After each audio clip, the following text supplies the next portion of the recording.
नमस्कार, आपके साथ हूं मैं खुशबू मनोरमा मिश्रा और आप देख रहे हैं इंडिया न्यूज। करीब 4 सालों से जारी रूस यूक्रेन युद्ध थमने के बजाय और भीषण होता जा रहा है। एक तरफ जहां यूक्रेन पर रूस का प्रचंड प्रहार जारी है, तो वहीं ज़ेलेंस्की भी अपने कदम पीछे खींचने को तैयार नहीं है और अब रूस यूक्रेन का युद्ध खतरनाक मोड़ पर पहुंच चुका है। यूक्रेन के खिलाफ रूस लगातार आक्रामक हो रहा है और अब रूस ने एक बार फिर से यूक्रेन के कई शहरों को विध्वंसक हमलों से ध्वस्त किया है। रूसी हमले में यूक्रेन के कई लोगों की जान गई है, तो वहीं रूस के प्रचंड प्रहार के बाद यूक्रेन ने भी रूस पर जोरदार पलटवार किया। यूक्रेन ने दर्जनों ड्रोन से रूस पर हमला बोला। रूस ने एक के बाद एक हवाई हमले किए, यूक्रेन के राष्ट्रपति ज़ेलेंस्की की नींद उड़ा दी है। तो वहीं ज़ेलेंस्की ने एक बार फिर से रूस पर कड़े प्रतिबंध लगाने की गुहार लगाई है। यूक्रेन पर ताबड़तोड़ रूसी हमले से ट्रंप भी गुस्से में है। ट्रंप ने साफ साफ कह दिया कि वो इस हालात में खुश नहीं है। कुल मिलाकर कह सकते हैं कि रूस यूक्रेन का युद्ध फिलहाल खत्म होता नजर नहीं आ रहा। पुतिन और ज़ेलेंस्की की जिद के चलते ये जंग दिन ब दिन और खतरनाक होता जा रहा है। वहीं रूस यूक्रेन युद्ध को लेकर पूरी दुनिया की चिंता बरकरार नजर आ रही है।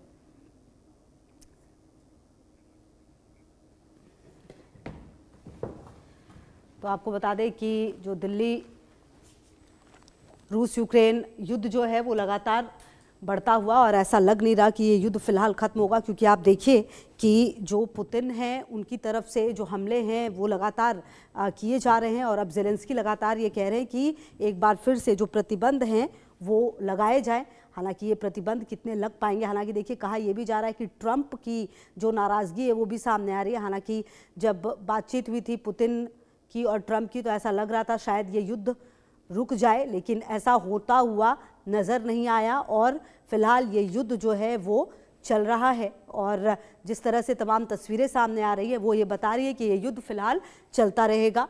और रूस यूक्रेन युद्ध को अगर आप समझे तो देखिए, रूस यूक्रेन युद्ध को अगर आप समझे तो आप ऐसे समझिए कि किस तरीके से डोनेस्क में रूसी सैनिकों का जो एक्शन है वो काफ़ी बड़ा नजर आ रहा है। इसके अलावा 15 यूक्रेनी आर्म्ड व्हीकल जो हैं वो तबाह कर दिए गए हैं। 22 मिलिट्री पोस्ट पूरी तरह से ध्वस्त कर दिए गए हैं। इसके अलावा आप देखिए सभी पोस्ट छोड़कर यूक्रेनी सैनिक भाग गए हैं। जी हाँ, लड़ नहीं पा रहे, भाग चुके हैं यूक्रेनी सैनिक। रूस की ओक्स रिफाइनरी पर यूक्रेन का हमला भी सामने आया है। जी हाँ, ये वो रिफाइनरी है जहाँ से काफ़ी कुछ डिपेंड करता है। हमले में रिफाइनरी की 2 यूनिट जो है पूरी तरह से तबाह कर दी गई है और यही रणनीति जो यूक्रेन की तरफ से अपनाई जा रही है। आपको बता दें यूक्रेन ऊर्जा ठिकानों पर हमला किया जा रहा है और लगातार आपको बताएं कि उन जगहों को निशाना बनाया जा रहा है जहां से मदद जो है वो मिल रही है। कीव से लेकर डोनेस्क तक जो ड्रोन से स्ट्राइक है वो किया जा रहा है। रूस ने पावर स्टेशन को भी तबाह कर दिया है। डोनेस्क में रूसी सैनिकों का जो एक्शन है वो काफी बड़ा नजर आया है। डोनेस्क वो जगह है जहां पर काफी कुछ डिपेंड करता है और इसी के जरिए अगर आप समझिए कि यूक्रेन के शहरों पर रूस का जो प्रहार है वो नजर आ रहा है। यूक्रेन पर रूस का प्रचंड प्रहार नजर आ रहा है। यूक्रेन के शहरों पर जो रूस के अटैक हैं वो लगातार बढ़ रहे हैं। जी हाँ, यूक्रेन पर रूस के जो हमले हैं वो काफ़ी तेज़ हो चुके हैं अब और ज़्यादा तेज़ हो रहे हैं। ये हमले लगातार बढ़ रहे थे और कई इलाकों में जो ड्रोन अटैक है वो हो रहा है और अगर ड्रोन अटैक हो रहा है तो आप समझ सकते हैं कि ये हमला किस कदर लगातार आगे बढ़ रहा है। निप्रो में रिहायशी इलाकों पर मिसाइल गिराए गए हैं, जबकि पहले कहा गया था रिहायशी इलाकों को दूर रखेंगे। रूस के कुर्स्क में जो हमला है वो हुआ है। एक साथ दर्जनों ड्रोन से कुर्स्क पर अटैक किया गया है। जी हाँ, यहाँ पर भी जो अटैक है वो लगातार किया जा रहा है। तो यूक्रेन भी बैठ नहीं रहा, उसकी तरफ से भी हमले किए जा रहे हैं। यूक्रेन पर रूस का प्रचंड प्रहार नजर आ रहा है। दोनों ही देश देखिए कहीं ना कहीं ये समझना होगा कि नुकसान दोनों का ही, अब ज्यादा नुकसान निश्चित तौर पर यूक्रेन का हो रहा है, क्योंकि ये पूरी जंग अगर आप देखें तो यूक्रेन नाटो देशों की मदद से लड़ रहा है और जो अमेरिका है उसकी मदद से लड़ रहा है। हमारे साथ lieutenant general retired Himanshi Singh बातचीत करने के लिए जुड़ रही हैं, डिफेंस एक्सपर्ट है। इसके अलावा संजीव श्रीवास्तव जी भी विदेश मामलों के जानकार जुड़ चुके हैं। हिमांशी जी, सबसे पहला सवाल मेरा आप ही से, ये जो रूस यूक्रेन जंग है, देखिए रूस लगातार हमले कर रहा है, यूक्रेन भी रुक नहीं रहा, ऊपर से यूक्रेन अब ये उम्मीद कर रहा है कि जो बाकी के देश है, मतलब खास करके नाटो और अमेरिका, उसकी और ज्यादा मदद करे। ये मदद कितनी मिल पाएगी यूक्रेन को? अब देखिए, मदद के लिए तो अमेरिका तैयार खड़ा है। जिस तरीके से परमाणु तनाव इन दोनों देशों के बीच में बढ़ा है, उसके बाद अमेरिका ने उन्हें प्रॉमिस किया था कि हम आपको कुछ और सामग्री देंगे और जर्मनी और बाकी जो कंट्रीज हैं वो भी लगातार सामने आ रही हैं। ब्रिटेन को भी रशिया अपना दुश्मन मान रहा है इन्हीं सब चीजों को लेके। और इस समय जिस तरह के हमले हो रहे हैं देखिए लगातार, उसमें एक तरफ देखा जाए तो यूक्रेन अंदर तक जाकर रशिया पर स्ट्रैटेजिक अटैक करने में सफल हो रहा है। अगर उनकी रिफाइनरीज को अटैक किया जा रहा है, अभी देखिए समय है सर्दी का, और इन दोनों देशों की नीतियां रहेंगी कि इनका विंटर वॉरफेयर जो है उसकी स्ट्रेटजीज को इंप्लीमेंट किया जाए। डोनेस्क जो है रूस के लिए एक गेटवे टू ईस्टर्न यूक्रेन है, तो कहीं ना कहीं वो चाहेगा कि वहां तक पहुंच जाए। अब जिस हिसाब से रूस ने डोनेस्क पे हमला किया है उससे है कि एट्रिशन वॉरफेयर यानी कि एसिमेट्रिकल वॉरफेयर की तरफ ये ज्यादा बढ़ रहे हैं। वो कोशिश करेंगे कि सप्लाई चेन को काट दिया जाए। जिस तरह की घेराबंदी वो कर रहे हैं, बहुत सारे सैनिकों के साथ वो गांव दर गांव घेराबंदी करके यूक्रेन की सप्लाई चेन को नष्ट करने की कोशिश कर रहे हैं ताकि उनकी तरफ से वहां पर रीइंफोर्समेंट आ ही ना पाए। तो और जब यूक्रेन कोई छोटी सी भी हिमाकत करता है तो रशिया की तरफ से प्रचंड प्रहार होता है। तो कहीं ना कहीं ये देखने की जरूरत है कि अब ये बातचीत पर शायद पहुंच पाए, क्योंकि उसके बिना इस समय यूक्रेन जो है वो बहुत भयावह स्थिति में है। उसका 40% देश जा चुका है, तबाह हो चुका है।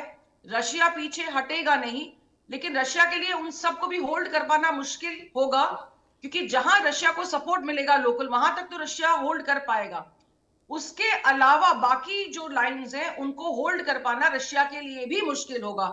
तो ये युद्ध जो है दोनों के लिए इस समय विन विन नहीं है। दोनों ही कंट्रीज बहुत ज्यादा नुकसान झेल रही हैं, चाहे पीछे से नाटो और अमेरिका कितनी भी हवा भरता रहे, लेकिन अगर उसमें किसी का नुकसान हो रहा है तो वो यूक्रेन की जनता है, जिनके पास बिजली का संकट खड़ा हो गया है। स्पेशली जब विंटर का टाइम है, जब उनको एनर्जी की रिक्वायरमेंट है और उनका जो भी बिजनेस था वो भी ठप पड़ा हुआ है। तो Ukraine is in a very very tight position.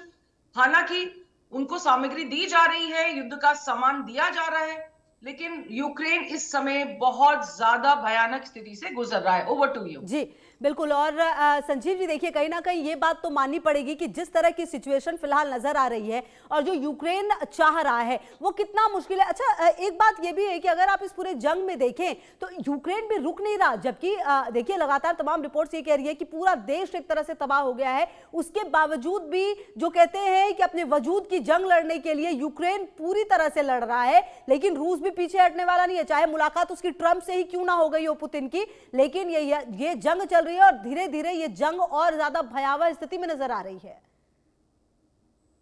देखिए खुशबू जी, एक बात तो जैसा कि आपने कहा कि यूक्रेन जो है अपनी राष्ट्र की रक्षा के लिए उसने एक बहुत ही संकल्पबद्ध लड़ाई लड़ी है। यूक्रेन के सैनिकों ने अपनी बड़ी संख्या में शहादतें दी हैं और आज भी यूक्रेन ये लड़ाई लड़ रहा है। भले से ही नेटो और अमेरिका यूक्रेन के सैनिकों के कंधों पर रख करके बंदूकें चला रहे हैं, लेकिन जाहिर है कि वो सैनिक तो वहाँ हैं और सैनिक अपने राष्ट्र की रक्षा के लिए अपनी सुप्रीम सेक्रीफाइस है उसको वो लगातार दे रहे हैं। लेकिन अगर रशिया यूक्रेन के युद्ध की प्रकृति की बात करें, जैसा कि मैं आपके शोज में मैं पहले भी कहता रहा हूँ कि ये जो युद्ध है ये इनडायरेक्ट तरीके से, अप्रत्यक्ष तरीके से महाशक्तियों के बीच में ही लड़ा जा रहा है। और एक तरफ जहां रशिया है, वहीं दूसरी तरफ यूनाइटेड स्टेट्स ऑफ अमेरिका और नेटो है। रशिया ने यूक्रेन पर जो हमला फरवरी 2022 में किया था वो नेटो के एक्सपेंशन को आधार बनाते हुए किया था और जिसको कि नेटो ने अपने लिए चैलेंज के तौर पर लिया और नेटो ने यूक्रेन को सारी सैनिक और आर्थिक मदद देना डे 1 से शुरू किया। और ये जो लड़ाई है जाहिर है कि अप्रत्यक्ष, जैसा मैंने कहा, इनडायरेक्ट तरीके से महाशक्तियां ही लड़ रही हैं। और चूंकि ये महाशक्तियां डायरेक्ट लड़ नहीं सकती, क्योंकि जिस दिन डायरेक्ट लड़ेंगी वो न्यूक्लियर वॉर में बदल जाएगा और ये तृतीय विश्व युद्ध में बदल सकता है। इसलिए डायरेक्ट तो कोई नहीं जाएगा, लेकिन इनडायरेक्ट तरीके से ये जो महाशक्तियां हैं लगातार लड़ रही हैं। और ये जो रशिया यूक्रेन के बीच का युद्ध है उसमें यूक्रेन का जो इस्तेमाल है वो एक बैटल ग्राउंड के तौर पर किया जा रहा है। ठीक है, मैं आती हूँ आपके पास, आगे भी हम बातचीत करेंगे। इसी बीच एक अहम जानकारी आ रही है, अपने दर्शकों को जरा बता दें। रूस यूक्रेन युद्ध से जुड़ी ये बड़ी खबर है। आरबीसी यूक्रेन न्यूज के हवाले से खबर है, पोक्रोवस्क की जंग को लेकर ये अहम जानकारी आ रही है। 15 दिसंबर तक कब्जा होगा, ये बात कहा जा रहा है। पोक्रोवस्क में मजबूत स्थिति में है रूस की सेना। तो कहीं ना कहीं अब देखिए लगातार जो दावे हैं वो किए जा रहे हैं और अब जो एक और स्थिति है यहाँ पर नजर आ रही है।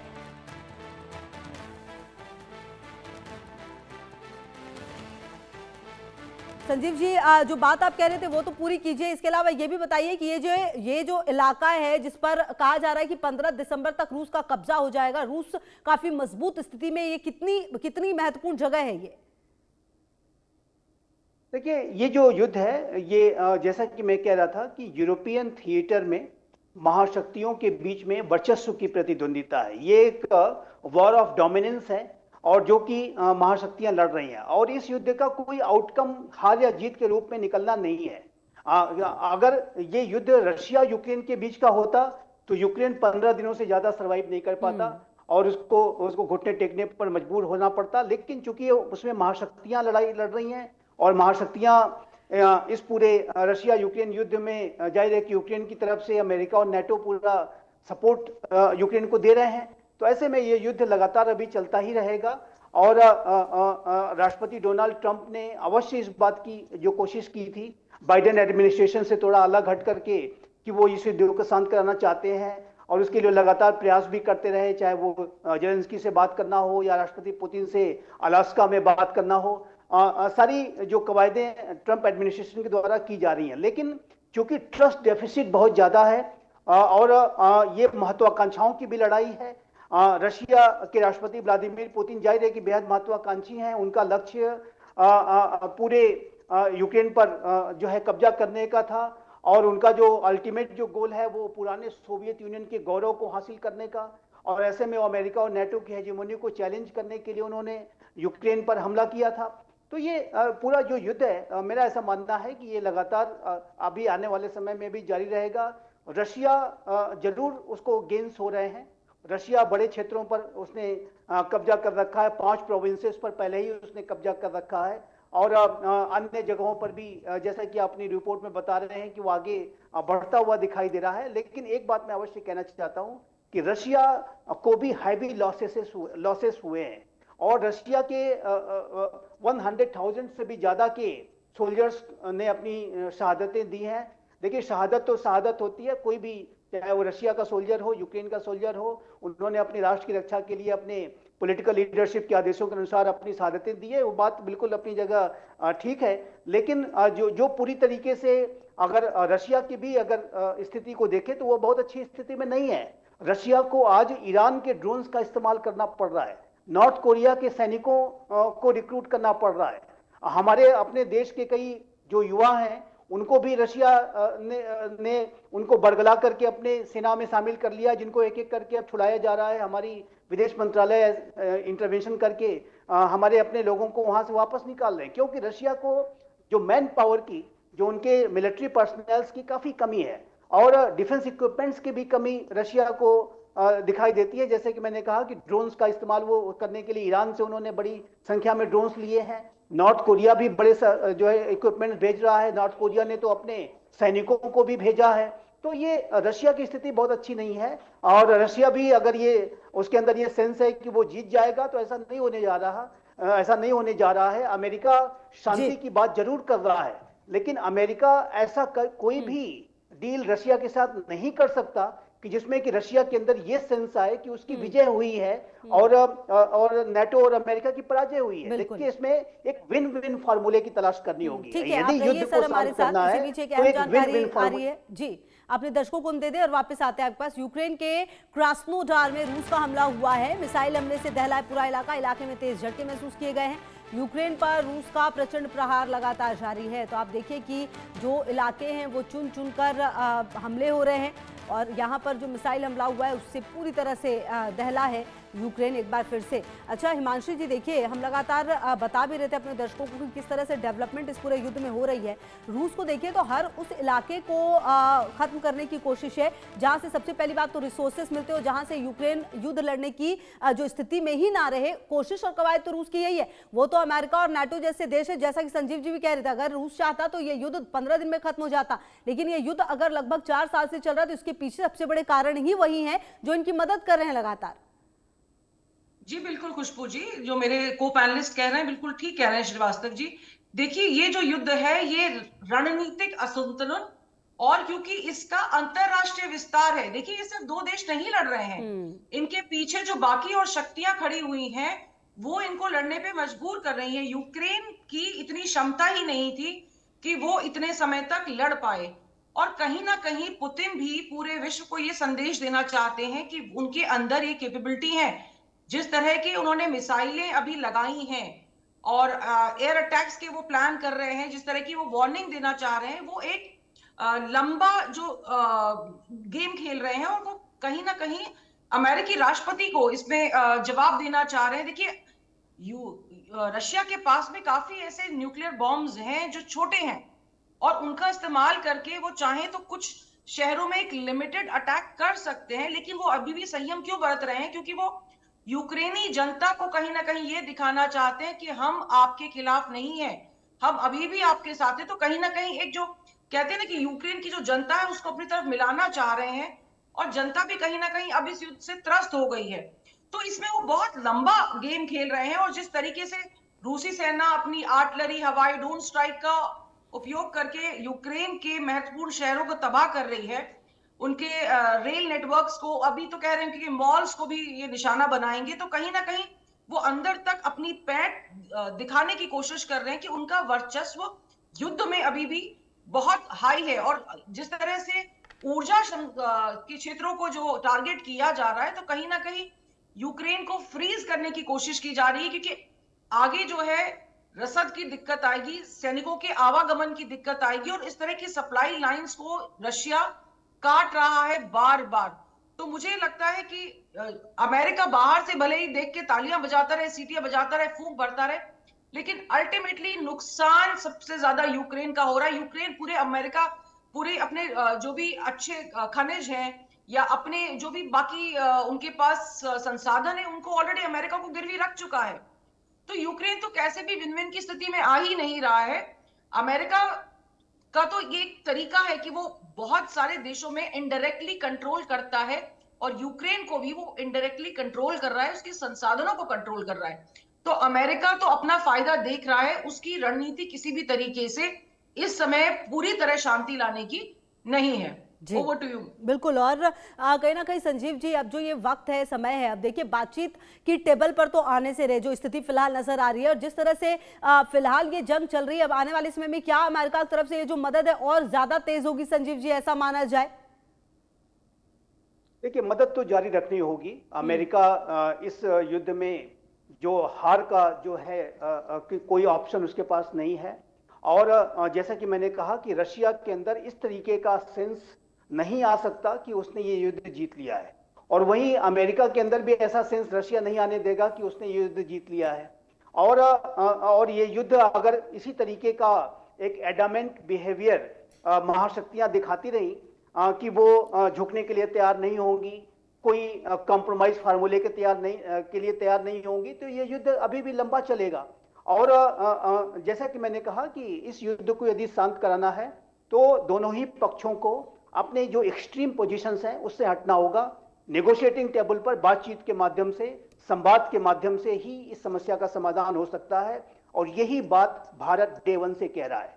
हमने इस युद्ध में जाहिर है कि अगर किसी का साथ दिया है तो शांति का साथ दिया है, तो हमने किसी का साथ दिया है तो संवाद का साथ दिया है।